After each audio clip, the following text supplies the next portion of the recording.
আমারে অনেকে কইতেছে যে আপনি প্রফেসর ইউনূসের সরকারের উপরে এত চেতলেন কেন?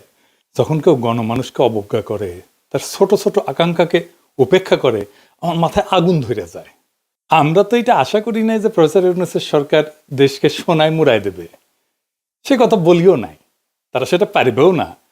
আমরা চাইছিলাম যে ইন্ডিয়ার প্রত্যক্ষ সমর্থনে আমরা ফ্যাসিবাদে পিষ্ট হয়েছি, সেই ইন্ডিয়া ঘৃণিত পতিত ফ্যাসিস্ট আর তার দলবলকে আশ্রয় দিছে, সেই রাষ্ট্রকে, ভারত রাষ্ট্রকে বুঝায় দেওয়া কামটা তোমরা ভালো করো নাই।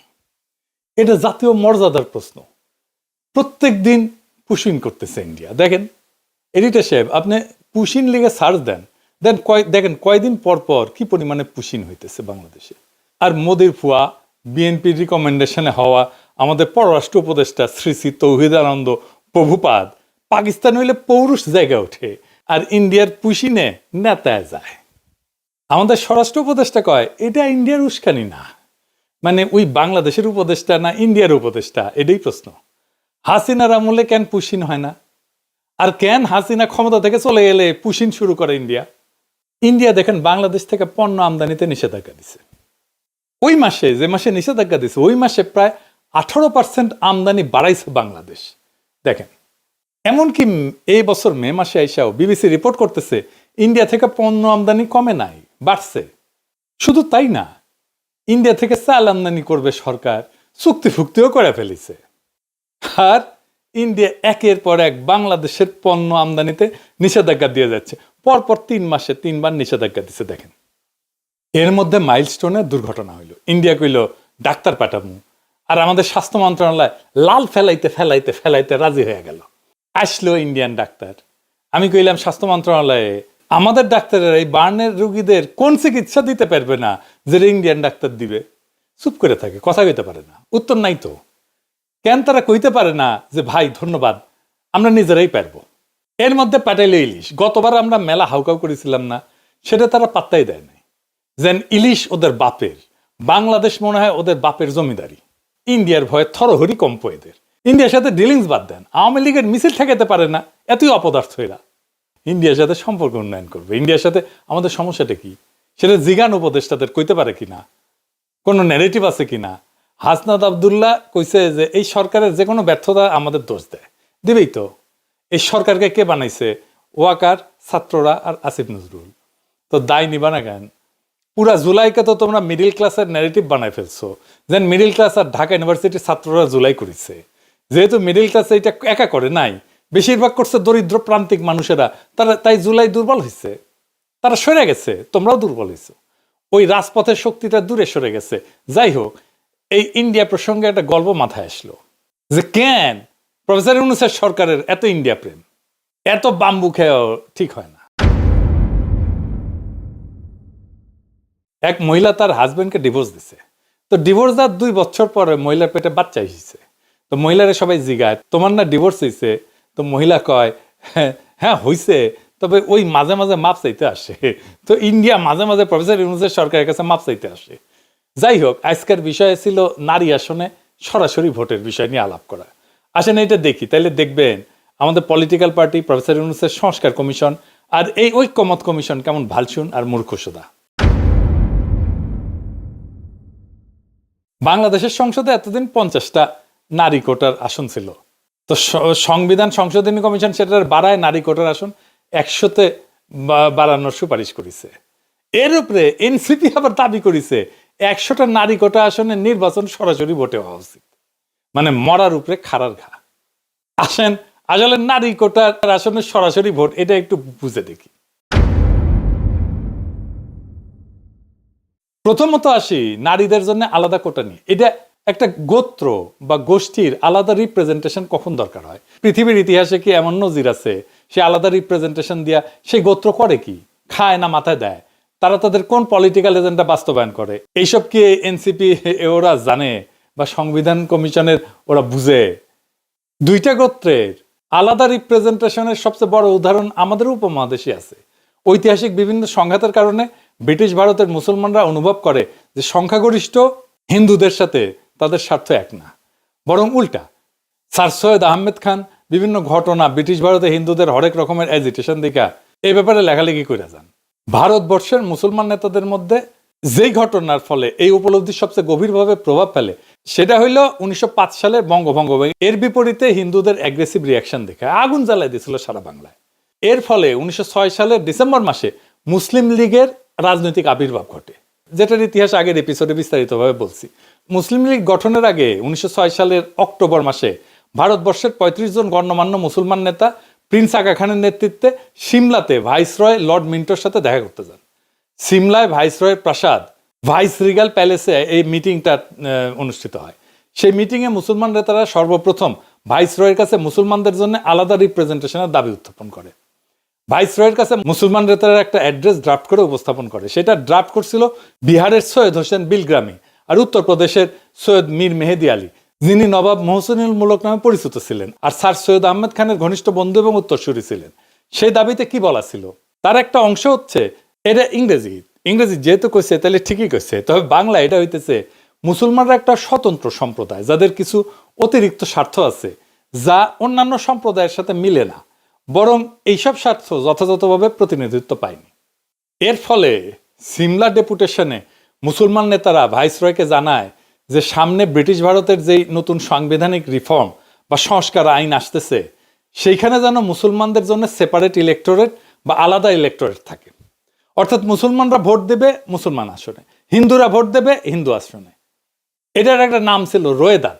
লর্ড মিন্টো মুসলমানদের স্বার্থ রক্ষার প্রতিশ্রুতি দেন এবং 1909 সালে যেই মোরলে মিন্টো অ্যাক্ট পাশ করা হয় ব্রিটিশ পার্লামেন্টে ভারতবর্ষের সংবিধান নিয়ে, সেখানে সর্বপ্রথম মুসলমানদের জন্য আলাদা ইলেক্টোরেট বরাদ্দ করা হয়। এইখানে মুসলমানরা কেন এরকম অনুভব করলো, তাদেরকে হিন্দুরা কি চোখে দেখতো, এসবের ইতিহাসের বাস্তবতা একদম ইতিহাসের বিভিন্ন লিটারেচার যেমন বঙ্কিম, শরৎচন্দ্র, ডিএল রায়, নীরজ চৌধুরী এদের কাছ থেকে কোট করেই প্রমাণ করে দেখানো যাবে, সেটা অন্য আলাপ। এর ধারাবাহিকতা এবং আরো অসংখ্য ঘটনার ফলশ্রুতিতে 1947 সালে পাকিস্তান রাষ্ট্রের আবির্ভাব ঘটে। এছাড়া আর একটা উদাহরণ আছে বেলজিয়ামে। বেলজিয়ামের দুইটা গোত্র আছে, ওয়ালুন যারা ফরাসি ভাষায় কথা বলে, আর একটা হচ্ছে ফ্লেমিশ বা যারা ডাচ বা ওলদান ভাষায় কথা বলে। ফেডারেল পার্লামেন্টে এই দুই গোত্রের রিপ্রেজেন্টেশন সেপারেট, তাদের আলাদা আলাদা সিট মানে সেপারেট ইলেক্টোরেট। এছাড়া এদের নিজস্ব আলাদা পার্লামেন্টও আছে, মানে খালি ওয়ালুনদের জন্য পার্লামেন্ট আর খালি ফ্লেমিশদের জন্য পার্লামেন্ট। তাইলে এতক্ষণ ধরে যা বুঝলাম আমরা, সেটার মর্মার্থ হচ্ছে একটা গোত্র বা গোষ্ঠী তখনই নিজেদের জন্য আলাদা সেপারেট ইলেক্টোরেট অথবা রিপ্রেজেন্টেশন দাবি করে যখন তারা অনুভব করে যে তাদের স্বার্থ অন্য গোত্র সংরক্ষণ করবে না। তারা অন্য গোত্রের মানুষকে বিশ্বাস করে না এবং অন্য গোত্রের মানুষ যা করবে যে সেটা তাদের স্বার্থের ঠিক বিপরীত হবে। এখন এই যে নারীদের জন্য আলাদা সংরক্ষিত আসন, এটা তো একটা হাসজারু মার্কা আলাদা রিপ্রেজেন্টেশনের বুদ্ধি, একদম টিপিক্যাল বাঙ্গু প্রগতিশীল মার্কা বুদ্ধি। কিরকম প্রগতিশীল, এই যে দেখেন দিল্লির মালমতিগঞ্জ প্রথম আলো এটার একদম ডাইহার্ট প্রমোট করে। মতি মাহফুজ আমাদের যা করতে বলবে আমাদের বাই ডিফল্ট সেটার উল্টা কাজ করা উচিত। আসেন এটার ভিতরের বিষয়টা একটু বুঝে দেখি। নারী আর পুরুষ কি রাজনৈতিকভাবে আলাদা গোত্র বা গোষ্ঠী? কখনোই না, হতেই পারে না। এটার উদ্ভট অসম্ভব প্রস্তাবনা। সেপারেট বা আলাদা রিপ্রেজেন্টেশনের প্রশ্ন তখনই ওঠে যখন কোনো গোত্র বা গোষ্ঠী রাজনৈতিক বা পলিটিক্যাল দৃষ্টিকোণ থেকে নিজেদের স্বার্থকে অন্য গোষ্ঠীর স্বার্থ থেকে আলাদা বিবেচনা করে। একটা রাজনৈতিক মতাদর্শ বা ফিলোসফিতে নারী পুরুষ উভয়ে একই সাথে পার্টিসিপেট করে। যেমন আওয়ামী লীগের রাজনৈতিক মতাদর্শ কি, সেটাও কন ভারতের পাঁচাটা, তাই তো, আর 71-এর চেতনা। এই যে আওয়ামী নারী, আওয়ামী পুরুষ, আওয়ামী বৃদ্ধ, আওয়ামী যুবক সবাই এটা ধারণ করে। একইভাবে বামাদের রাজনৈতিক মতাদর্শ কি, যেটা যাই হোক বাম নারী পুরুষ একসাথে ধারণ করে, তাই না? ইসলামী রাজনীতির মতাদর্শ নারী পুরুষ উভয় একসাথে ধারণ করে। এখানে নারীদের সাথে পুরুষদের কোনো ন্যূনতম রাজনৈতিক ডিফারেন্স নেই। নারী আর পুরুষ আলাদা সেপারেট কোনো রাজনৈতিক গোষ্ঠী না, যে ঠিক যেরকম যুবক আর বৃদ্ধ কোনো আলাদা রাজনৈতিক গোষ্ঠী না।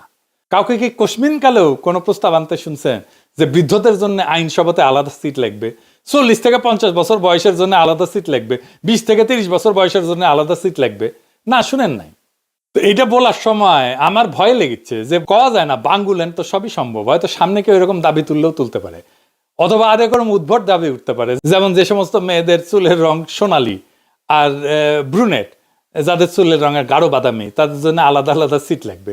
যদিও বাংলাদেশের অধিকাংশ মেয়ের চুলের রং কালো, কিন্তু পাশ্চাত্যে কিন্তু ব্লন্ড আর ব্রুনেটদের মধ্যে রেশারেশি আছে, এখন এই বাঙ্গু লজিকে চুলের রং অথবা চোখের রঙের উপরে ভিত্তি করে তাহলে সংসদে আলাদা সিট থাকতে পারে।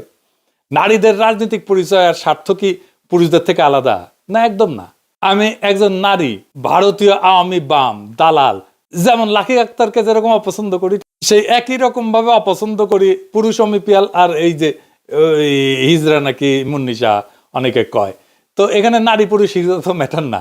ঠিক আর উল্টা, আমি জুলাই আগস্ট বিপ্লবের এই বিপ্লবী নারীদেরকে ঠিক ততটাই রাজনৈতিকভাবে আপন মনে করি যতটা করি জুলাই আগস্ট বিপ্লবের বিপ্লবী পুরুষদেরকে। ওই যে বিএনপির ব্ল্যাকমেল কুইন রুমিন পারানা আর ফজা পাগলা দুটোই আমার একই রকম রাজনৈতিক শত্রু। এখানে নারী পুরুষের তো কোনো প্রশ্ন ওঠে না। যদি কারো আলাদা রাজনৈতিক স্বার্থ বা ইন্টারেস্ট নাই থাকে তাহলে আলাদা সেপারেট আসন প্রস্তাবে আনা তো পুরা স্টুপিডিটি, এটা ভোগাস একটা দাবি। বাঙ্গুরা তো নারীদের জন্য আলাদা 100টা আসন চায়, যেখানে এনসিপি আবার দাবি তুলছে ওর উপরে, গোদের উপরে বিস্ফোরা সরাসরি ভোটে নারী প্রার্থী নির্বাচিত হবে। তো নারীরা কি তাহলে সেপারেট ইলেক্টরেট দাবি করতেছে? যদি তাদের জন্য আলাদা আসনই বরাদ্দ থাকে তাহলে তো সেপারেট ইলেক্টরেট হয় যুক্তিযুক্ত। এসব আবালদের যদি এই প্রশ্ন করেন দেখবেন মাথা চুলকাইতেছে, কারণ তারা বুঝেই না তাদের দাবির মানে কি। আন্দাজে কয়েকটা টার্ম শব্দ শুনে অল্প বুঝে বা না বুঝে সেটা নিয়ে লাফানো শুরু করে। ব্রিটিশ ভারতে মুসলিম আর হিন্দুদের মধ্যে যখন সেপারেট ইলেক্টোরেট হয় তখন সেটা ছিল মুসলমানদের জন্য আলাদা আসন, যেখানে মুসলমানরা তাদের প্রার্থী নির্বাচন করবে, আর হিন্দুরা হিন্দুদের জন্য আলাদা আসন, যেখানে হিন্দুরা তাদের নিজের প্রার্থী নির্বাচন করবে। বেলজিয়ামে ওয়ালুন আর ফ্লেমিশদের একই সিস্টেম। তো নারীরা যেহেতু আলাদা 100টা আসন চায়, সেখানে কি খালি নারী ভোটাররাই ভোট দিবে? মানে নারী এমপিদেরকে কি খালি নারী ভোটাররাই নির্বাচিত করবে? যদি এর উত্তর চান দেখবেন যে মাথা চুলকাইতেছে। উত্তর যদি হয় হ্যাঁ, তাহলে সেই নারী ভোটাররা কি পুরুষ বা কম্বাইন্ড আসনেও ভোট দিবে? তো এখন এরা কবে যে হ্যাঁ অবশ্যই দিবে। তাইলে তো নারীদের ডাবল ভোট হয়ে গেল, মানে একজন নারী ভোটার 2বার করে ভোট দিচ্ছে, যেখানে পুরুষরা 1বার করে ভোট দিচ্ছে, যেটা গণতন্ত্রের একদম মৌলিক নীতি, 1 পার্সন 1 ভোট। এই মূল নীতির বিরুদ্ধে। বিশ্বের কোথাও এরকম উদ্ভট সেপারেট রিপ্রেজেন্টেশন সিস্টেম নাই। আর ধরেন যদি এটা সেপারেট রিপ্রেজেন্টেশন সিস্টেম হয় তাহলে নারী তো অর্ধেক বাংলাদেশের, তো 300 আসন পুরুষের আর 100 আসন নারীর, এটা কোনো ইনসাফ হইল? আবার দেখেন এটা যদি বলেন তখন ওরা কবে হয়তো যে না না, নারী আসনে নারী পুরুষ সবাই নির্বিবাদে ভোট দেয়া খালি নারী প্রার্থীদের নির্বাচিত করবে। তো নারী আসনের মূল লজিকই তো হচ্ছে নারীদের স্বার্থ পুরুষদের হাতে নিরাপদ না। তসলিমা নাসরিন থেকে শুরু করে সব বাঙ্গু প্রগতিশীল নারীবাদীদের তো একটাই থিওরি। তো ধরে নিলাম সেটাই যদি হয়, তাহলে নারীরা কেন নিজেদের জন্য সেপারেট রিপ্রেজেন্টেশনে পুরুষদের ভোটাধিকার প্রয়োগের অধিকার দিবে? আজব ব্যাপার না? যখন ব্রিটিশ ভারতে হিন্দু মুসলিম অথবা বেলজিয়ামে ওয়ালুন ফ্লেমিশ সেপারেট ইলেক্টোরেট হয় আর 2টা গোত্র বিশ্বাস করে একে অপরের স্বার্থ রক্ষা করবে না, তখন তারা নিজেদের আসনে অন্য গোত্রকে কখনোই ভোট দিতে দেয় না। তো যদি এটা নাই হয়, মানে একটা গোত্রের আসনে যদি আর একটা গোত্রের মেজরিটি মানুষ এসে ভোট দিচ্ছে, তাইলে তো পুরো সেপারেট ইলেক্টোরেট বা রিজার্ভ সিটের পারপাস বা উদ্দেশ্যই মাঠে মারা গেল। মানে বাংলাদেশ স্টুপিডিটি মাঝে মাঝে আমার মাথায় রক্ত উঠায় দেয়। নারীদের সংরক্ষিত আসনে যদি পুরুষরা ভোট দিতে পারে তাহলে নারী পুরুষের আলাদা আলাদা আসনের দরকার কি? আর নারীদের জন্য সেপারেট সিটের দরকার কি? পুরো ব্যাপারটা এতই বোগাস, এতই বুলশিট যে বিশ্বের কোনো পাশ্চাত্য দেশের আইনসভায় এরকম নারীদের জন্য আলাদা সংরক্ষিত আসনের কোনো বিধানই নাই। আছে? নাই। জি আর ঠিকই শুনেছেন, পাশ্চাত্যে কোনো দেশে নারীদের জন্য কোনো আলাদা নারী কোটার আসন নাই। পাশ্চাত্যরা তো নিজেদের নারী স্বাধীনতার নারী ক্ষমতায়নের সূতিকাগার বলে মনে করে, বাঙ্গু প্রগতিশীলরা তাই বলে। সেই পাশ্চাত্য জগতে 20 শতাব্দীতে নারীরা প্রথম ভোটাধিকার পায়। সেটা পাওয়ার পর থেকে আজ পর্যন্ত একটা পশ্চিমা দেশ, জাপান, কোরিয়া, কোথাও এই নারীদের জন্য আইনসভায় কোটা নাই। তাদের ইতিহাসে কখনোই ছিল না। আমেরিকা বলেন, কানাডা বলেন, ইংল্যান্ড বলেন, অস্ট্রেলিয়া বলেন, ইউরোপ বলেন, কোথাও এই বোগাস সিস্টেম নাই। তো বাঙ্গু প্রগতিশীলরা তো ক্যাথলিকের চেয়ে তো মোর পোপ হইল। মানে কেউ যদি নিজেকে পোপের চেয়ে বড় ক্যাথলিক মনে করে, এইসব আতেলদেরকে বলা হয় মোর ক্যাথলিক দেন পোপ। তো বিশ্বের নারীদের জন্য কোটা আসন কোন কোন দেশে আছে জানেন? শুনবেন? আসেন এটা শুনি। নামগুলা কিন্তু মজার: Rwanda, Uganda, Bangladesh, Nepal, Pakistan, Jordan. বাঙ্গুল্যান্ডকে তো অনেকে উগান্ডার সাথে তুলনা করে, সেটা যে একেবারে ভুল তা কিন্তু না। মানে সব তৃতীয় বিশ্বের দেশ যেখানে বোকাচোদা মতিকণ্ঠ মার্কা প্রগতিশীল আলগা নারীবাদীরা আছে, সুলতানা কামাল চক্রবর্তী, রাশেদা চৌধুরী, খুশি কবির, তসলিমা নাসরিন, এই সমস্ত কপালে বড় বড় টিপ পড়া নিরেট বুদ্ধির মালগুলা গোজামিল বয়ান গিলাইছে জাতিকে, সেই জায়গাতেই আছে এগুলা। সামনে যে নতুন বাংলাদেশের স্বপ্ন আপনারা দেখি, সেখানে সংসদে আইনসভায় এসব বোগাস নারী কোটার কোনো আসন থাকবে না। পুরা নারী কোটার আসনকে এরা অ্যাবলিশ করে দেওয়া হবে, জয় বাংলা করে দেওয়া হবে। আইনসভা বিষয়ে আমাদের পজিশন খুব সিম্পল, কোনো পিয়ার না, কোনো উচ্চ কক্ষ না, কোনো নারী কোটা না, তিনটা। তো ফাইনালি যেটা আবার আগের কথায় ফিরে আসি, ওই যে কইছিলাম যে আমাদের জাতীয় মর্যাদা ওইটা বিক্রি হবে না, এটা আমাদের শহীদের রক্তে কেনা। আজকের শপথ হোক, আমরা চাই মর্যাদার দেশ, শির দ্বারা উঁচু করার মেধাবী নেতৃত্ব, আর এমন একটা রাষ্ট্র যেখানে প্রত্যেকটা সিদ্ধান্তের কেন্দ্রে থাকবে জনগণ, আর শুধু জনগণ। এই পথেই বাংলাদেশ হবে সত্যিকার অর্থে স্বাধীন, মর্যাদাবান এবং গণতান্ত্রিক। ইনকিলাব জিন্দাবাদ।